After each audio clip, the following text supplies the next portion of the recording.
the occupational therapy process. I took this from the AOTA manual of occupational therapy, and I think it's really enlightening in how the process should work working with a student.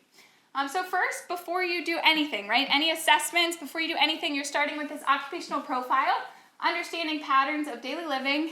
Here's this again, interests, values, and needs, right? That goes back to what IDEA was saying. You're focusing on the student and focusing on their preferences and what they need.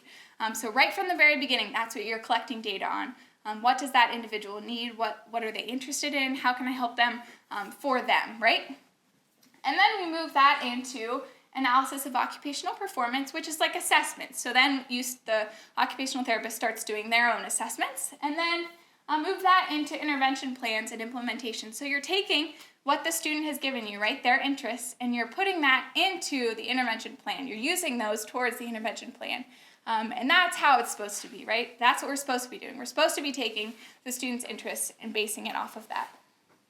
Then we move into the review of the intervention and the review of the outcomes to see how it turned out.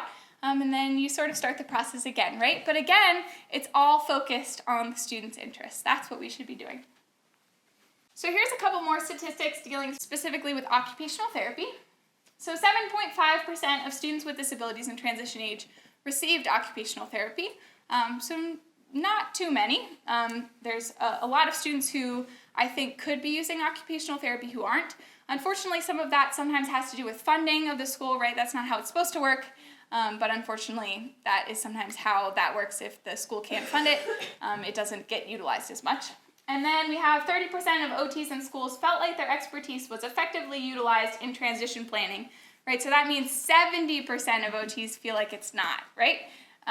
So clearly there's a huge potential with the expertise that occupational therapists have that could be utilized in this transition process.